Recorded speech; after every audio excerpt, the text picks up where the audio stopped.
तो दोस्तों स्वागत है आपका आपके प्यारे से YouTube channel Buddha Academy teach Vimal Kumar. तो दोस्तों उम्मीद है आप सब लोग अच्छे होंगे और मन लगा के पढ़ाई कर रहे होंगे। तो दोस्तों आज हम स्टार्ट करते हैं क्लास 10th मैथ चैप्टर है त्रिकोणमिति। और त्रिकोणमिति में एक्सरसाइज प्रश्नावली 8D तक कंप्लीट कर चुके हैं। तो आज दोस्तों स्टार्ट करते हैं त्रिकोणमिति के अनुप्रयोग।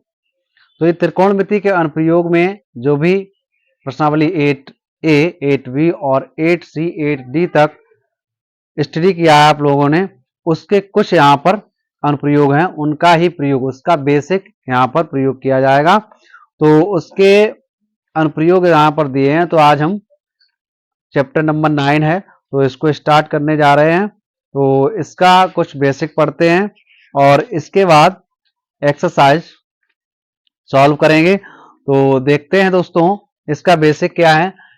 इसके बेसिक के लिए आपको दो चीजें ध्यान रखनी है। नंबर एक, उन्नयन कोण। तो उन्नयन कोण क्या होता है?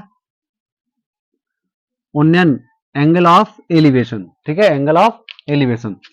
उन्नयन कोण क्या होता है? जब हम किसी वस्तु को देखने के लिए अपनी गर्दन को ऊपर करते हैं, ठीक है, किसी वस्तु को देखने के लिए अपनी गर्दन को ऊपर करते हैं, या फिर कोई क्षैतिज रेखा है तो क्षैतिज रेखा के ऊपर जो कोण बनता है उस कोण को हम उन्नयन कोण कहते हैं। जैसे मान लें कि आप जो आपका घर है, छत है आपके घर की, उस छत के ऊपर कोई खड़ा है, ठीक है, आप नीचे खड़े हो, मकान के नीचे या छत से नीचे खड़े हो, तो उस व्यक्ति को देख रहे हो जो छत पर ऊपर खड़ा हुआ है, ठीक है।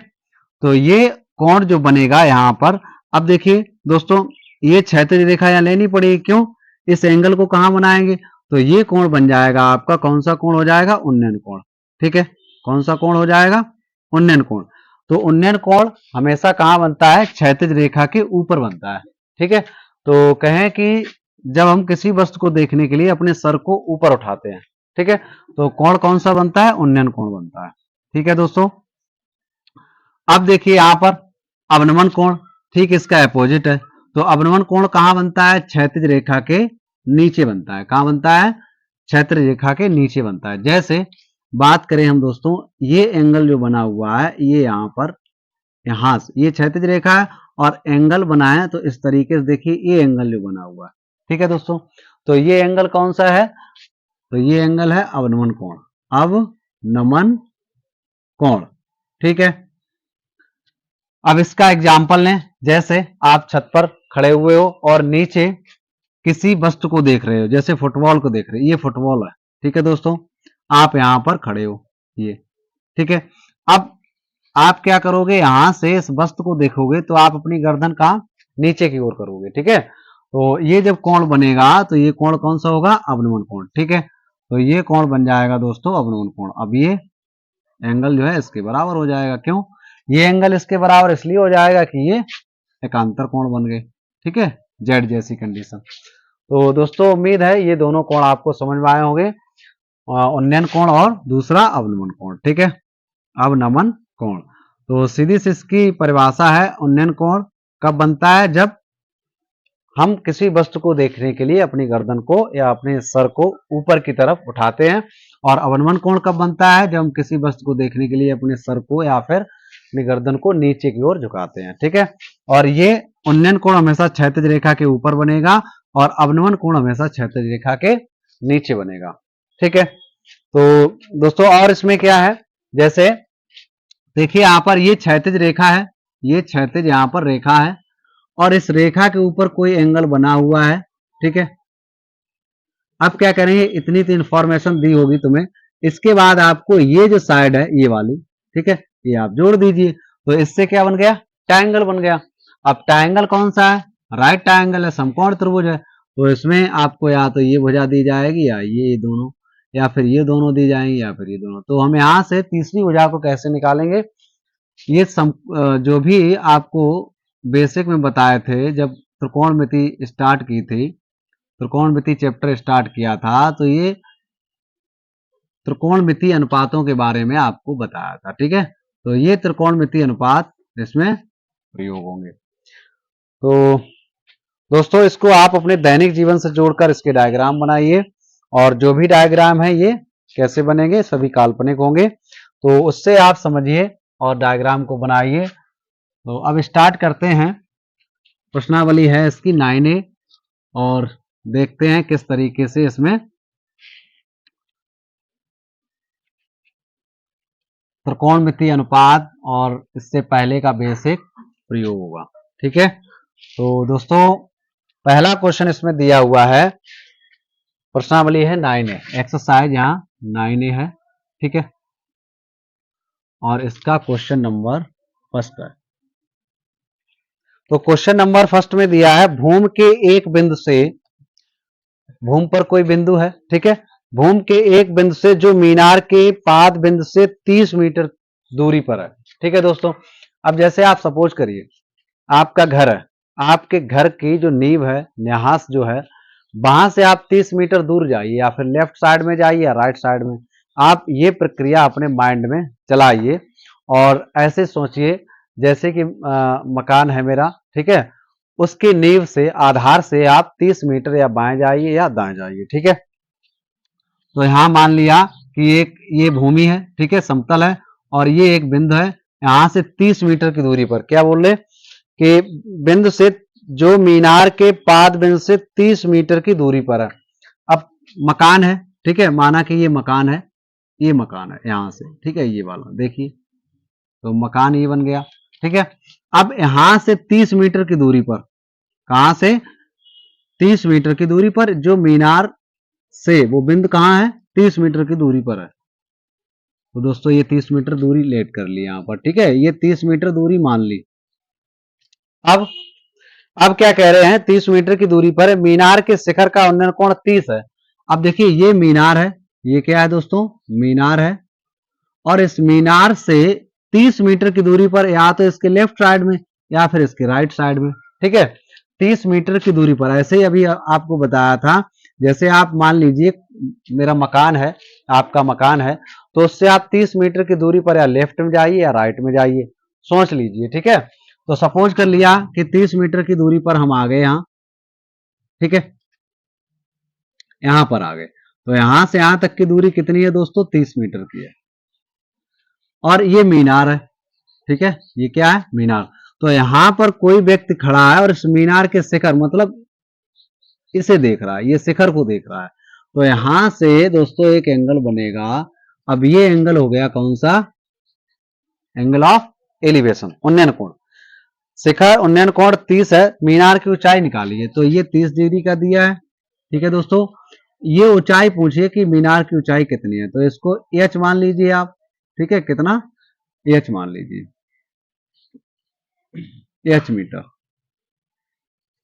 अब यहां पर इसका, इस ट्रायंगल का कोई नाम डाल दीजिए, ए बी सी। ठीक है, तो ये मीनार, और ये मीनार से 30 मीटर की दूरी पर कोई खड़ा हुआ है, और यहां से खड़े होके इस मीनार के शिखर को देख रहा है। ठीक है दोस्तों, तो इस तरीके से जो डायग्राम बनाया है, इससे एक ट्रायंगल प्राप्त हुआ।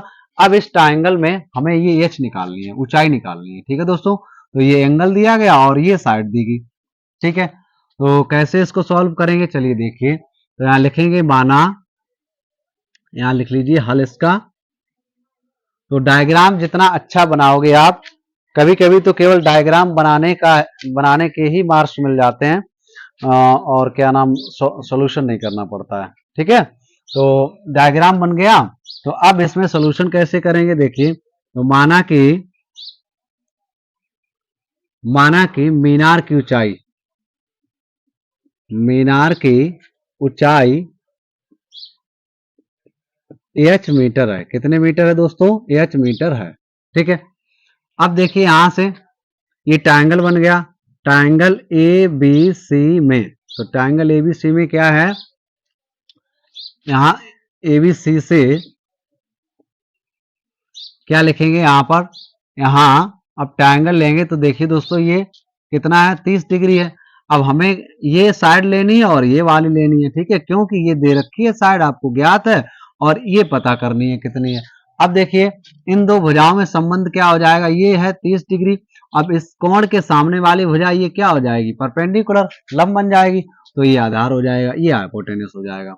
अब ये है परपेंडिकुलर और ये है बेस, मतलब लंब और ये आधार। लंब और आधार में किसका संबंध होता है त्रिकोणमितीय अनुपात में? तो दोस्तों देख लीजिए, ये लिखाए हैं हमने, ठीक है, बेसिक में बताया है। और तो यहाँ देखिए क्या है, लंब बटे इसे लाल बटे कक्का हो जाएगा, ठीक है। अब इसे बोलते हैं साइन, और इसे बोलते हैं कॉस, और इसे बोलते हैं टेन। तो दोस्तों यहाँ देखिए, लंब और कर्ण में साइन का संबंध होता है, आधार और कर्ण में कॉस का संबंध होता है, और टेन में क्या होता है, लंब और आधार का संबंध। और हमें यही लेना है, ठीक है। तो यहां से क्या लिखेंगे, टेन, टेन 30 डिग्री, ठीक है। अब टेन में क्या हो जाएगा, लंब बटे कर्ण। तो लंब कितना है, बीसी, और कर्ण कितना है, वो सॉरी, लंब बटे आधार। लंब कितना है, बीसी, और आधार कितना है, ए बी, ठीक है। अब देखिए बीसी का मान कितना है, एच, और ए बी का मान कितना है, 30। तो यहां पर टेन 30 लिख दीजिए, ठीक है दोस्तों। अब टेन 30 डिग्री का मान कितना होता है, टेन 30 डिग्री का मान 1/√3 एच ओवर 30, ठीक है। अब हम क्या करेंगे, एच का वैल्यू निकालेंगे। तो एच में इसका मल्टीप्लाई कर देंगे √3 का, और यहाँ 30 आ जाएगा, 30 बन जाए 30। एच का वैल्यू निकालिए, तो 30 यहाँ इंटू में है, तो ये हो जाएगा डिवाइड में।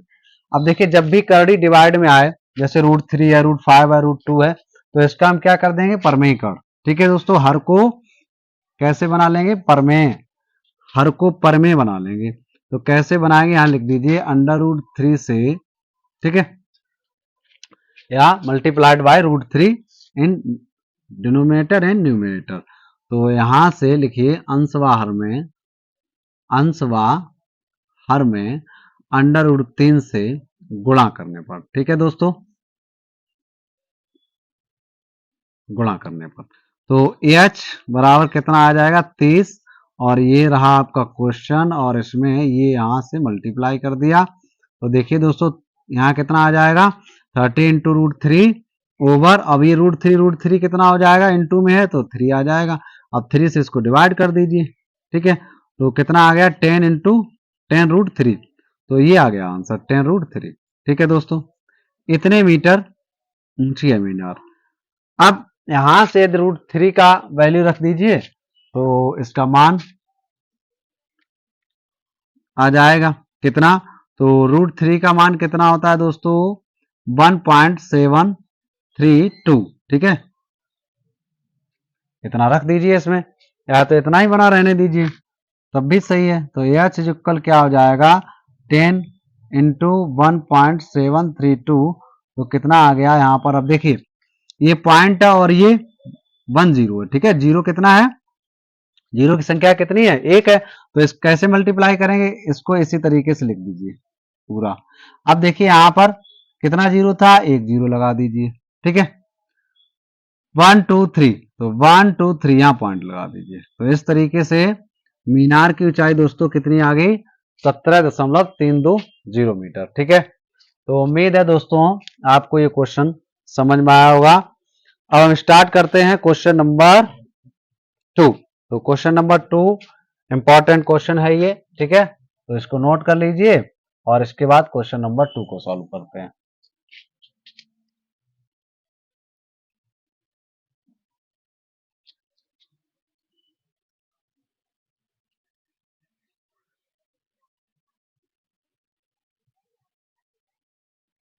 डायग्राम को अच्छे से बनाइए, ठीक है, अपने दैनिक जीवन से जोड़कर समझिए, इसको अच्छे से समझ में आएगी। और देखिए क्वेश्चन नंबर 2 में क्या है, आंधी आने से एक पेड़ टूट जाता है। आप सपोज करिए एक पेड़ है, वो टूट गया, ठीक है। आंधी आने से एक पेड़ टूट जाता है, और टूटा हुआ भाग इस तरह मुड़ जाता है, और टूटा हुआ भाग इस तरह मुड़ जाता है। देखिए, जैसे मान लीजिए ये पेड़ है, ये रहा दोस्तों एक पेड़, ठीक। अब आंधी आई, और आंधी आने के कारण ये टूट गया, पता नहीं कहां से टूटा, यहां से टूटा या यहां से टूटा, कहां से टूटा, ठीक है। आंधी आने से एक पेड़ टूट जाता है, और टूटा हुआ भाग इस तरह मुड़ जाता है कि पेड़ का शिखर जमीन को छूने लगता है। पेड़ का शिखर जो है, ये जो है, ये जमीन पर गिरता है आके, ठीक है, छूने लगता है। तो या तो ये इस तरफ गिरा होगा, या फिर इस तरफ गिरा होगा। तो मान लिया कि ये जो पेड़ है, ये कहाँ ऐसे टूट के ऐसे मुड़ गया, ये जमीन पर आ गया। ठीक है दोस्तों, ऐसे टूटकर ऐसे मुड़ गया। ठीक, जमीन को छूने लगता है। ठीक है, आगे क्या इसमें है, और उसके साथ 30 कोण का कोण बनाता है। तो जमीन के साथ कितने डिग्री का कोण बनाता है, 30 डिग्री का। तो अब यहां क्या करेंगे, 30 लिखेंगे, लेकिन इस 30 को रखेंगे कहां, इसके लिए एक क्षैतिज लाइन बनाएंगे यहाँ। ठीक है, तो ये 30 डिग्री का कोण बन गया। ठीक है दोस्तों, तो अब देखिए यहां पर क्या कह रहे हैं, 30 डिग्री का कोण बनाता है पेड़ के पाद बिंदु की दूरी। ठीक है, जहां इसका पांव है, ठीक है, पेड़ के पाद बिंदु की दूरी, हाँ दूरी जहां पेड़ का शिखर जमीन को छूता है 8 मीटर है। ये कह रहे हैं इस पेड़ के इस पांव से और जहां पेड़ का शिखर टूट कर जमीन को छूता है, उन दोनों बिंदुओं के बीच की दूरी कितनी है, 8 मीटर है। कितनी है, 8 मीटर है। ठीक है, तो इसको यहां पर इस तरीके से दर्शा दीजिए। ठीक है, ये 8 मीटर दूरी इसकी होगी। अब देखिए क्या कह रहे, पेड़ की ऊंचाई ज्ञात कीजिए। इसमें कहा गया है कि पेड़ की ऊंचाई, तो पेड़ की ऊंचाई निकालनी है टोटल, ये कहां से कहां तक है। ठीक है, तो पता तो नहीं है, तो क्या लिखेंगे यहां पर, ए बी सी यहां डाल दीजिए। ठीक है दोस्तों, यहां डी डाल दीजिए। अब जैसे आपने सपोज किया वैसे ही वैसे बनाते चले गए चित्र और बन गया। ठीक है, तो पेड़ की ऊंचाई पूछ रहे कितनी है। तो दोस्तों देखिए, मान लीजिए अब ये ट्राइंगल यहां से है इतना, तो इसमें ये साइड तो इस ट्राइंगल से बाहर है, तो इतनी साइड लेनी पड़ेगी। तो इसका मान यहां से एच मान लीजिए। तो यहां से जब एच मान लिया, अब एच क्यों मान लिया, तो मान लेंगे कि पेड़ एच मीटर ऊंचाई से टूट गया है, और जब एच का वैल्यू आ जाएगा बाकी इसका वैल्यू निकाल के इन दोनों को ऐड कर देंगे। ठीक है, आंसर आ जाएगा। तो देखिए दोस्तों कैसे करेंगे इसको, यहाँ 30 डिग्री दिया है और इस कोण के सामने वाली भुजा ये क्या हो जाएगी, परपेंडिकुलर लंब, और ये आधार ये कर्ण हो जाएगा। तो सबसे पहले एच का वैल्यू निकालिए कितना आएगा। ठीक है, अब देखिए जो भाग ये दोस्तों यहाँ पर इतना था पूरा, और यही भाग टूट के इधर आ गया, ये छूने लगा, तो ये भाग की जो लंबाई होगी वही ये भाग होगा। ठीक है, तो ये जो है आपका सी डी है, तो यहाँ पर भी ये जो ए सी है वो किसके बराबर हो जाएगा, सी डी के बराबर। तो अगर हम यहां से AC का मान निकाल लें तो ये CD के इक्वल होगा, तो H में CD वो AC को ऐड कर देंगे, तो टोटल पेड़ की ऊंचाई निकल के आ जाएगी। ठीक है, तो क्या करेंगे, देखिए यहां डालिए हल, क्वेश्चन नंबर 2 कैसे सॉल्व करेंगे। यहां लिखेंगे माना पेड़ की कुल ऊंचाई, पेड़ की कुल ऊंचाई, तो दोस्तों पेड़ की कुल ऊंचाई कितनी हो जाएगी, एच प्लस सी डी, या फिर इसको क्या लिख सकते हैं, एच प्लस ए सी।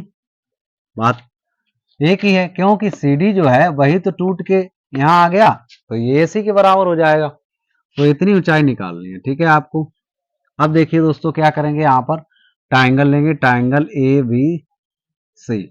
ठीक है, त्रिभुज ए बी सी से अब यहाँ ये साइड आपको ज्ञात करनी और ये वाली दी है, तो इन दोनों भुजाओं में किस त्रिकोणमितीय अनुपात का संबंध होता है, तो किसका होगा, अभी अभी लगाया 10 का। ठीक है, क्योंकि एल एल बटे के ए, ये साइन ये कॉस और ये टेन, तो एल बटे ए, तो ये हो गया परपेंडिकुलर और ये हो गया बेस।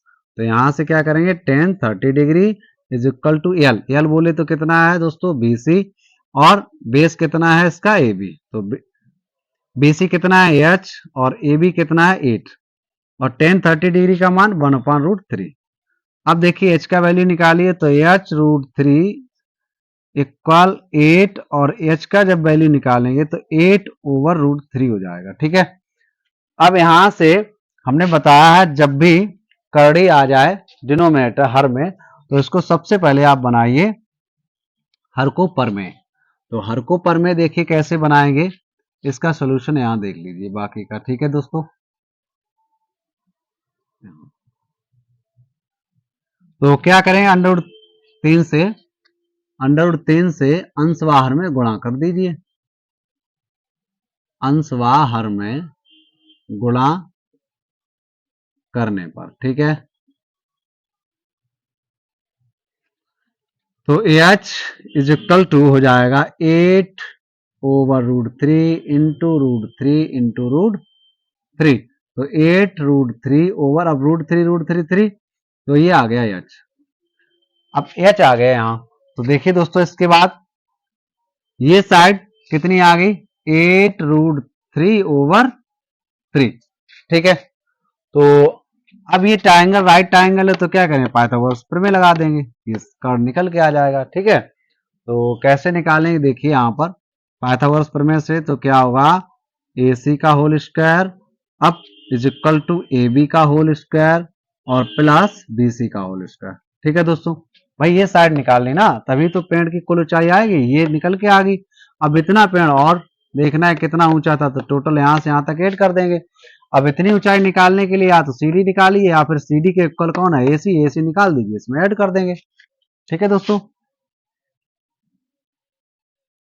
तो कैसे निकालेंगे, AC है क्या, हाइपोटेनस, और AB क्या है यहाँ पर, इसका स्क्वायर कर दीजिए। BC क्या है, 8√3/3, और इसका हो जाएगा स्क्वायर। ठीक है, तो जब इसका स्क्वायर करेंगे तो यहाँ से देखिए 8 का स्क्वायर 64, और यहाँ हो जाएगा 8 का स्क्वायर 64, और √3 का स्क्वायर 3, और 3 का स्क्वायर 9। ठीक है, तो यहाँ से 3 बन जा 3, 3 3 जा 9, तो 64 इंटू वो प्लस 64/3।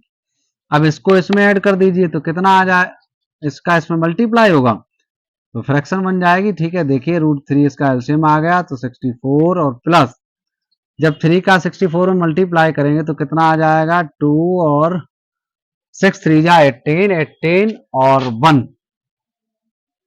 19, तो इसको ऐड कर लीजिए, कितना हो जाएगा 6, और यहाँ कितना हो जाएगा 5, और कैरी 1 2 और 3।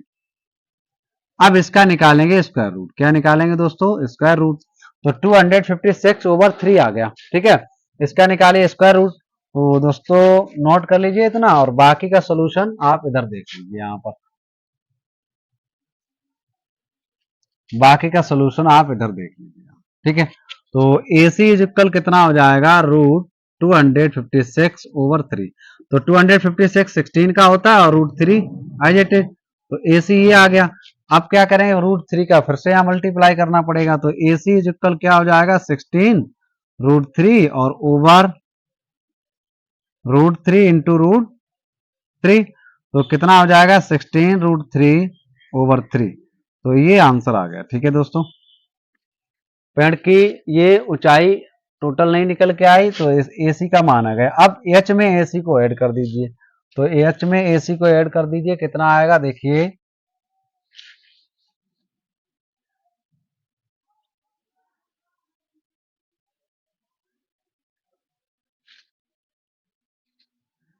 H कितना है, H कितना निकला था, 8√3/3 और प्लस H आ गया, और AC कितना है 16√3/3।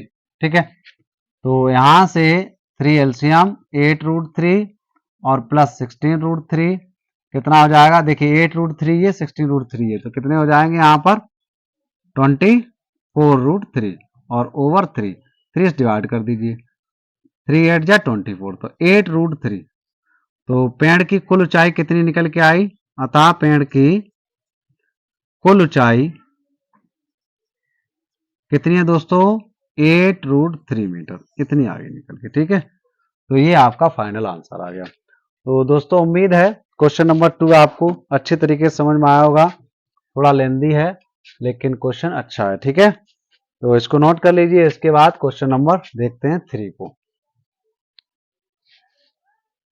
तो दोस्तों देखिए क्वेश्चन नंबर 3, क्वेश्चन नंबर 3 में क्या है,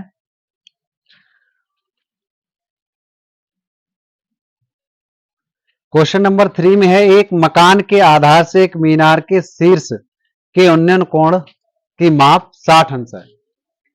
अब आप सपोज करिए एक मकान और एक मीनार, तो जैसे आपका मकान है, मकान और मीनार, ठीक है, तो मीनार बड़ी होगी ना ऊंचाई में, और मकान हो सकता है छोटा हो, तो ऐसे समझ लीजिए आप। तो मीनार की ऊंचाई है अधिक और मकान की ऊंचाई है कम, तो एक मीनार के क्या है यहां पर, एक मकान के आधार से मीनार, ठीक है, मीनार के शीर्ष का उन्नयन कोण कितना है, 60 डिग्री है। तो दोस्तों देखिए, मान लीजिए ये आपका है मकान, ठीक है, और ये रही इस तरफ मीनार। अब जरूरी नहीं इस तरफ मीनार हो, इस तरफ भी हो सकती है, ठीक है। तो यहां से पहले मकान के नीचे खड़े होके हमने मीनार के शिखर को देखा, ठीक है। जब मीनार के शिखर को देखा कि कितनी ऊंचाई है, तो यहां पर एक कोण बना, ठीक है दोस्तों, इस तरीके से। ये रहा मकान और ये यहां पर रही मीनार। अब यहां से मकान के नीचे से खड़े होके इस मीनार के शिखर को देखा, तो एक कोण बनता है 60 डिग्री का। तो हमने बताया ये कोण कौन सा हो गया, उन्नयन कोण। यहां से खड़े होके इस मीनार के शिखर को देख रहे। अब इस उन्नयन कोण को रखेंगे कहां दोस्तों, क्षैतिज रेखा के ऊपर रखते हैं। तो एक क्षैतिज रेखा बनाओ, ठीक है। अब इस क्षैतिज रेखा पर ये कोण रख दीजिए, कितने डिग्री का है, 60 डिग्री का है, ठीक है दोस्तों। अब देखिए क्या कह रहे हैं आगे, तथा उसी मकान के शीर्ष से उसी मीनार के शीर्ष का उन्नयन कोण 45 है। अब जब नीचे से खड़े होके मीनार के शिखर को देखा, 60 डिग्री का कोण बन रहा था। अब मकान की छत पर गए, ठीक है, यहां छत पर आ गए। अब यहां से इसको देख रहे हैं, यहां से इसके सर को देख रहे हैं, तो कोण कितने का बन रहा है, 45 डिग्री का। ये भी उन्नयन कोण है, तो ये उन्नयन कोण है, तो इसके लिए भी क्षैतिज रेखा बनानी पड़ेगी, ठीक है दोस्तों। क्यों, क्योंकि उन्नयन कोण को क्षैतिज रेखा के ऊपर ही बनाते हैं, ठीक है।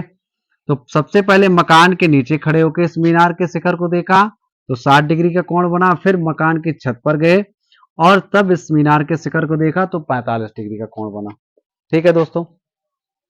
इसके बाद देखिए, मकान तथा मीनार के बीच की दूरी 20 मीटर है। ये रहा मकान, ये रही मीनार, इन दोनों के बीच की दूरी कितनी है, 20 मीटर। कितनी है दोस्तों, 20 मीटर है, ठीक है।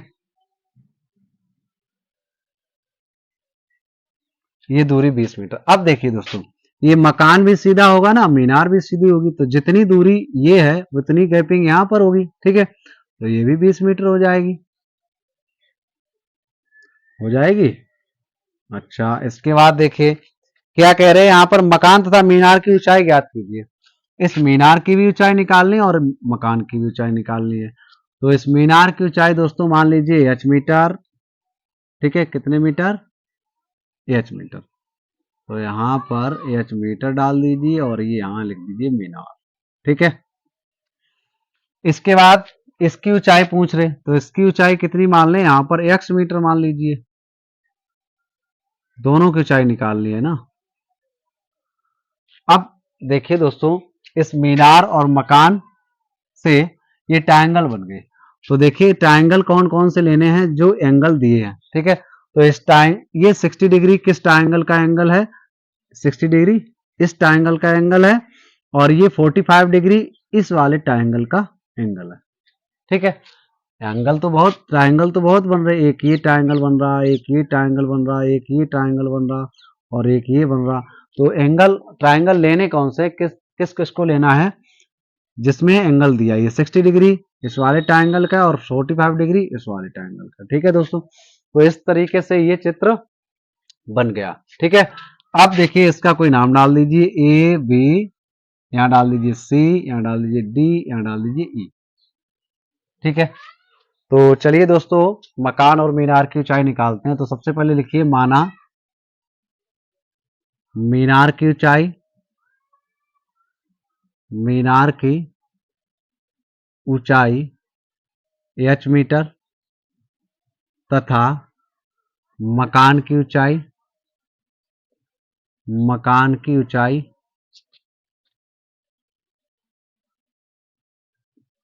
ऊंचाई x मीटर है, x मीटर है, ठीक है दोस्तों। तो सबसे पहले कौन सा ट्रायंगल लें, कोई सा भी ले लीजिए, ठीक है। तो ए बी ई ट्रायंगल, तो यहां देख लीजिए दोस्तों, ट्रायंगल ए बी सी से, ठीक है। तो ट्रायंगल ए बी सी में अब देखिए यहां पर ये एच निकालनी है और इस ये 20 यहां पर आधार दिया है इसका। तो इन दो भुजाओं में संबंध किसका होगा, 10 का, ठीक है। तो 10 60 डिग्री, कितना है यहाँ पर perpendicular BE over A B. ठीक है दोस्तों, तो टेन 60 डिग्री का मान √3 होता है और बी कितना दिया है, बीई दिया है दोस्तों एच, और ए बी कितना है 20। तो यहां से एच का वैल्यू निकालिए, कितना हो जाएगा 20√3। ठीक है, तो यहां पर हो जाएगा 20√3। इतने मीटर हो गई ये मीनार। चाहो तो √3 का यहाँ मान रख दो और इसमें 20 में मल्टीप्लाई कर देना, कितना 1.732। ठीक है, या इतना ही रहने दीजिए। इसमें मल्टीप्लाई करेंगे तो 2 से मल्टीप्लाई करिए, 2 2 जा 4, 2 3 जा 6, 2 7 जा 14, कैरी 1, 2 1 जा 2 और 1 3। अब यहाँ 0 लगा दीजिए और इसके बाद 1 2 3, 1 2 3 यहाँ पढ़ ले। तो मीनार कितनी मीटर ऊंची आ गई, 34 मीटर। ठीक है दोस्तों, कितने मीटर ऊंची आ गई, 34 मीटर।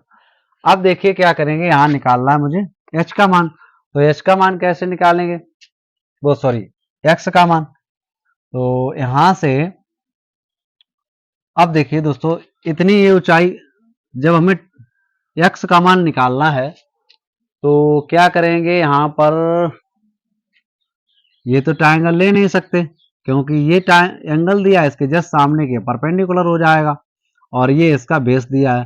तो इस वाले ट्रायंगल में एक भुजा आपको कितनी दी है, डीसी 20, और ये भुजा नहीं दी है। ठीक है, तो ये भुजा जब आ जाएगी तो इससे क्या फायदा होगा, ये निकल के आ जाएगी, ये तो नहीं निकल के आएगी। ठीक है, तो क्या करेंगे, देखिए यहां पर दोस्तों, सबसे पहले इस साइड को निकालें यहां पर। ठीक है, इस साइड को इतना निकालेंगे और इस बीई से घटा देंगे तो इतनी भुजा रह जाएगी, और इतनी भुजा जो बी सी है वो किसके इक्वल है, देखिए डी ए के इक्वल। ठीक है दोस्तों, तो यहां पर डी ए का वैल्यू एक्स है और डी ए के इक्वल कौन है, बी सी है। तो बी सी कैसे आएगी, तो अब डी ए टारगेट नहीं रहा, अब टारगेट कौन बन गया, बी सी। तो बी सी का वैल्यू जितना भी होगा वही आपका एक्स का वैल्यू हो जाएगा। तो क्या करेंगे, ये बीई पता होगी कितनी है, और इतनी भुजा जो सी और पता कर लीजिए। सी किससे माइनस कर देंगे, बीई से माइनस कर देंगे, इस बीई से सी को माइनस कर देंगे तो ये आ जाएगा बीसी, और बीसी किसके इक्वल है, डीए के इक्वल है। ठीक है दोस्तों, तो कैसे करेंगे, देखिए यहां पर, यहां से यहां तक है ये कितना एच, और इतना कितना है दोस्तों, एक्स है। कितना है, इतना एक्स है। तो अब ये कितना बचा है बताओ, जैसे मान लीजिए यहां से यहां तक 10 मीटर की भुजा हो। ठीक है, और इतनी भुजा हो 2 मीटर की, तो इतनी कितनी हो जाएगी, 10 माइनस 2। तो इसी तरीके से ये एच से एक्स माइनस हो जाएगी, तो ये साइड कितनी निकल के आएगी दोस्तों, यहाँ पर इतने मीटर की आ गई। ठीक है, एच माइनस एक्स। अब ट्रायंगल देखिए 45 लेंगे तो इसमें 45 ये परपेंडिकुलर हो जाएगा 20 ई सी, और ये डी सी क्या हो जाएगा, बेस हो जाएगा। तो इसका सोल्यूशन यहां देख लीजिए। ठीक है, कैसे, त्रिभुज कौन सा, डी सी ई से, डी सी ई से।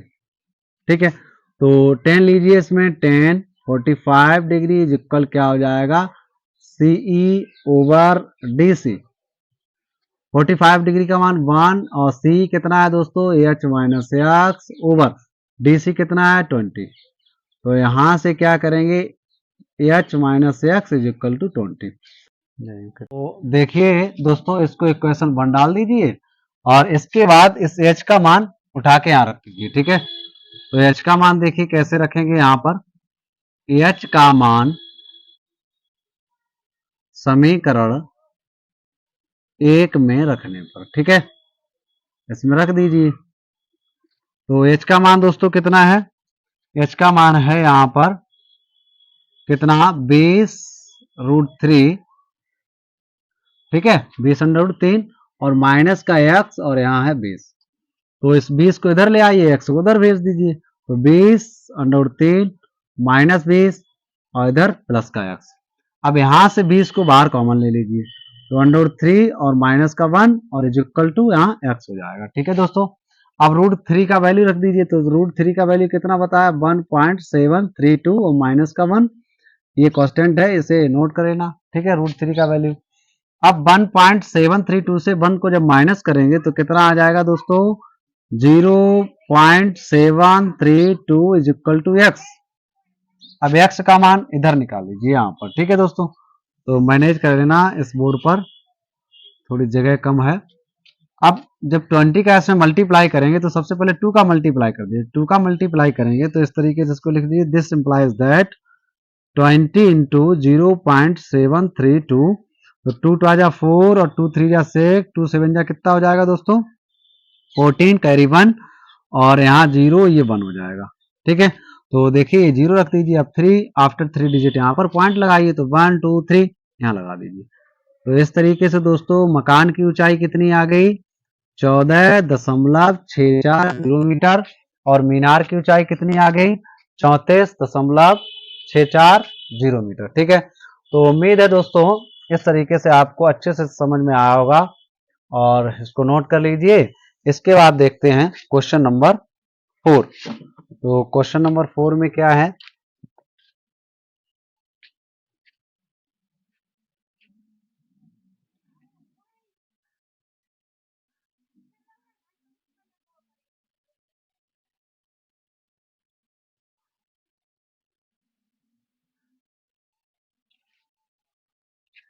तो दोस्तों क्वेश्चन नंबर 4 है, जिस समय सूर्य का उन्नयन कोण 30 था, जिस समय सूर्य का उन्नयन कोण 30 था, ठीक है दोस्तों। मान लीजिए सूर्य, और सूर्य का उन्नयन कोण तो सूर्य ये रहा, ठीक है, ऐसे मान लीजिए सन, ठीक है। सूर्य का उन्नयन कोण 30 डिग्री था, एक स्तंभ की परछाई 20 मीटर नापेगी। तो ये स्तंभ रहा, ये क्या रहा स्तंभ, ठीक है। सूर्य को इस तरफ मान लीजिए यहाँ पर, ठीक है दोस्तों, ये रास्ता। अब सूर्य क्या प्रकाश देगा, तो ये रास्ते में कौन पड़ गया स्तंभ, और स्तंभ की परछाई कहाँ बनेगी इस तरफ बनेगी, ठीक है दोस्तों। तो जिस प्रकाश स्रोत से जहां प्रकाश आता है और उसकी परछाई कोई अगर उसके मार्ग में अवरोध खड़ा हो जाए तो उसकी परछाई कहाँ बनती है उस अवरोध के पीछे। तो ऐसे ही ये स्तंभ है दोस्तों, ठीक है। ये सूर्य रहा, सूर्य का यहां से उन्नयन कोण कह रहे हैं, जिस समय सूर्य का उन्नयन कोण 30 था, तो इसकी परछाई यहाँ इधर बनेगी, कहाँ बनेगी दोस्तों यहाँ बनेगी। ये स्तंभ है और इसकी परछाई कहाँ बनेगी जमीन पर, ठीक है, ये समतल पर। तो ये होगी परछाई, ठीक है दोस्तों। तो जिस समय सूर्य का उन्नयन कोण 30 था, तो इसकी परछाई कितनी बता रहे हैं 20 मीटर नापेगी। तो इसकी परछाई ये रही 20 मीटर, यहां से यहां तक कितनी रही दोस्तों 20 मीटर। अब उन्नयन कोण सूर्य का, तो यहां से खड़े होकर सूर्य को देखिए, ठीक है। तो सूर्य को देखिए, तो यहां पर ये कोण बन गया 30 डिग्री का। स्तंभ की ऊंचाई निकालनी दोस्तों, तो ये स्तंभ की ऊंचाई मान लीजिए h मीटर, ठीक है। तो इस तरीके से ये डायग्राम बन गया। अब यहां नाम डाल दीजिए ए बी सी। तो देखिए प्रत्येक क्वेश्चन को जो त्रिकोणमिति का अनुप्रयोग है, प्रत्येक क्वेश्चन को दैनिक जीवन से जोड़िए, उसी तरीके से आप इसका डायग्राम बनाइए। तो यहाँ ट्राइंगल एबीसी डाल दिया। अब यहाँ इसका हल देखिए, क्वेश्चन नंबर 3, ठीक है दोस्तों। तो क्या लिखेंगे यहाँ पर, माना स्तंभ की ऊंचाई, ठीक है, स्तंभ की ऊंचाई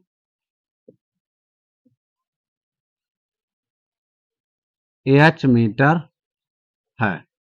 स्तंभ की ऊंचाई कितनी है h मीटर है, ठीक है। तो त्रिभुज ए बी सी से 10 लेना पड़ेगा, क्योंकि ये 30 डिग्री है जैसे इसके सामने परपेंडिकुलर, और ये बेस हो गया, ये साइड आपको निकालनी है और ये दी है, इसलिए यहाँ 10 लेना पड़ेगा, ठीक है दोस्तों। तो 10 30 डिग्री, तो क्या हो जाएगा perpendicular BC over base, base कितना है AB।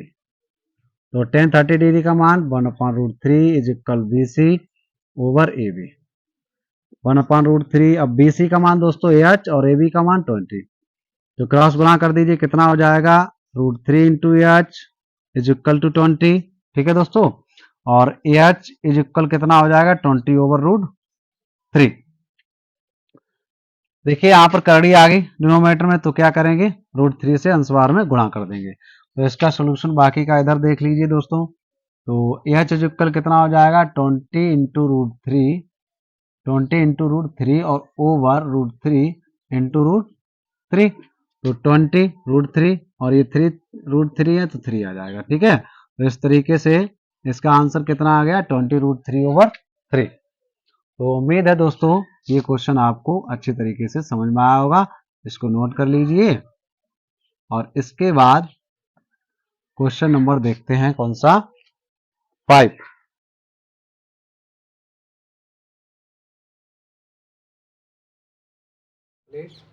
और यहाँ पर ये क्वेश्चन नंबर 3 नहीं, ये 4 है। ठीक है, क्वेश्चन नंबर 4 है।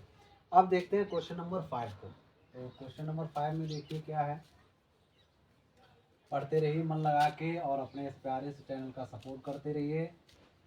इसी तरीके से आपका प्यार और सपोर्ट मिलता रहा तो ये चैनल भी आप लोग अच्छी तरीके से फेमस कर दोगे और इस चैनल पर आपको विधिवत तरीके से क्लास मिलती रहेगी। दोस्तों बस आपका प्यार और सपोर्ट चाहिए। तो देखिए क्वेश्चन नंबर 5 में क्या है, यदि एक मीनार की छाया है, यदि एक मीनार की छाया उसकी लंबाई के अंदर 3 गुनी है। तो दोस्तों सपोज करिए ये पृथ्वी तल है और यहाँ पर बनी हुई है एक मीनार। ठीक है, इस तरीके से ये बनी हुई है मीनार और क्या कह रहे हैं, यदि एक मीनार की छाया, अब इसकी छाया या तो इधर बनेगी या इधर बनेगी, तो मान लीजिए इसकी छाया ये रही। ठीक है, इसकी ये मीनार जो है और इसकी रही यहाँ पर छाया परछाई। अब यहाँ से इसको हम जोड़ देंगे। ठीक है दोस्तों, जोड़ दिया। अब इसके बाद देखिए यहाँ पर यहाँ कोई बनेगा एक एंगल, इसका नाम डाल दीजिए ABC। क्या रहे हैं क्वेश्चन में, यदि एक मीनार की छाया उसकी लंबाई के अंदर 3 गुनी है। कौन, छाया उसकी लंबाई के अंदर 3 गुनी है। यदि लंबाई उसकी मान लीजिए 4 हो तो छाया कितनी हो जाएगी, अंडर 3 गुनी, गुनी मतलब 4 अंडर 3 हो जाएगा। ठीक है दोस्तों, लेकिन ये BC तो पता नहीं है तो इसकी लंबाई मान लीजिए h मीटर है। मीनार की लंबाई कितनी मान लीजिए h मीटर। ठीक है दोस्तों, तो यहाँ पर देखिए इसकी छाया कितनी हो जाएगी अंडर √3 गुणे h। भाई अंडर 3 गुनी है इसकी छाया किससे, लंबाई की, मतलब लंबाई वो छाया ज़्यादा है और मीनार की लंबाई जो है वो कम है। ठीक है, तो बोल रही है थीटा निकालिए, कोण कितना होगा। ठीक है दोस्तों, तो क्वेश्चन नंबर है ये 5। इसका हल देखिए क्या करेंगे यहाँ पर, तो माना उन्नयन कोण का मान, उन्नयन कोण का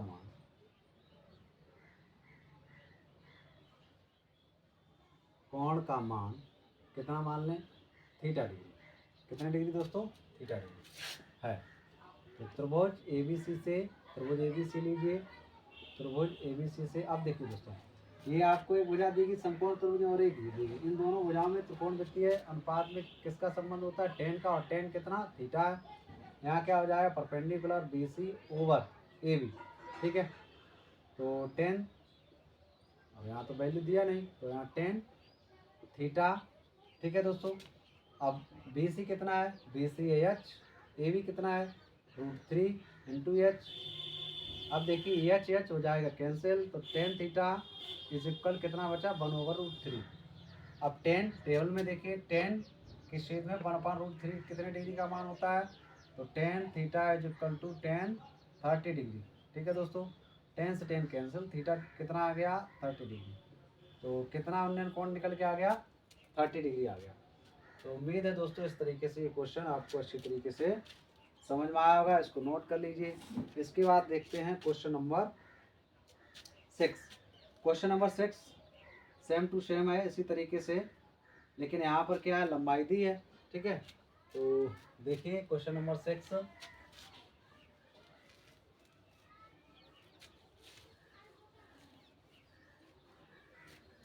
क्वेश्चन नंबर 6 में क्या है, सूर्य के प्रकाश में 45 मीटर ऊंची ऊर्ध्वाधर मीनार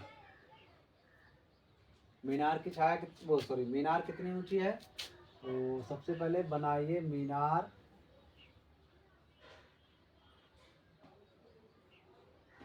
मान लीजिए ये मीनार है, ठीक है। इसकी ऊंचाई कितनी दे रखे हैं? 45 मीटर। कितनी है दोस्तों? 45 मीटर। अब इसकी छाया या तो इस तरफ बनेगी या इस तरफ बनेगी, तो इसकी छाया बना लीजिए, छाया होगी, ठीक है। छाया, तो इसकी छाया कितनी है? इसकी छाया है 45/3 मीटर है, तो ये होगी 45/3 मीटर, ठीक है दोस्तों। अब इसको इससे मिला दीजिए, ये कोण निकालना आपको, तो यहाँ डालिए ए बी और सी। क्या निकालना है? तो सूर्य का उन्नयन कोण ज्ञात कीजिए। तो मान लीजिए, माना सूर्य का उन्नयन कोण, सूर्य का उन्नयन कोण कितना? थीटा डिग्री है, ठीक है दोस्तों। त्रिभुज ए बी सी से, जरूरी नहीं प्रत्येक बार में ए बी सी डालो, पी क्यू आर डाल दीजिए, ठीक है, या ए बी सी डाल दो, कोई दिक्कत नहीं। ए बी सी से, तो यहाँ देखिए टेन लेना पड़ेगा, क्यों? ये परपेंडिकुलर और ये बेस, इस समकोण त्रिभुज में ये दो भुजाएं दी हैं। तो अभी तक जितने भी क्वेश्चन लगाए हैं सभी में टेन वाला त्रिकोणमितीय अनुपात प्रयोग हो रहा है, और अधिकतर यही प्रयोग होगा, ठीक है। तो टेन थीटा बराबर क्या होता है? परपेंडिकुलर ओवर बेस, परपेंडिकुलर कितना है? बी सी, बेस कितना है दोस्तों? A B. तो ten theta is equal B C, B C का मान कितना दिया? 45, और यहाँ पर ए बी का मान है 45√3, तो 45 से 45 कैंसिल हो गया, तो ten theta is equal to 1/√3। अब दोस्तों देखिए फिर से, तो टेन की सीध में टेबल में देखिए कितने 1/√3 कितने डिग्री का मान होता है? टेन 30 डिग्री का मान, तो टेन से टेन हो जाएगा कैंसिल, तो थीटा इस तरीके से कितना आ जाएगा यहाँ पर? 30 डिग्री। तो दोस्तों इस तरीके से क्वेश्चन नंबर 6 भी कंप्लीट हुआ। उम्मीद है आप लोगों को अच्छे तरीके से समझ में आया होगा, तो इसको नोट कर लीजिए। तो दोस्तों आज के इस सेशन में, इस प्रश्नावली 9A के पार्ट 1 में क्वेश्चन नंबर 6 तक कंप्लीट किए, तो इसमें इतना ही रखते हैं। और इसके बाद अगले पार्ट में दोस्तों क्वेश्चन नंबर 7 से स्टार्ट करेंगे।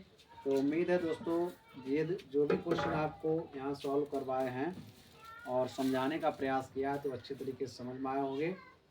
तो दोस्तों इसी तरीके से आप अपना प्यार और सपोर्ट देते रहिए और इस चैनल पर पढ़ते रहिए, अधिक से अधिक इस चैनल का सपोर्ट करिए। तब तक के लिए दोस्तों बाय बाय।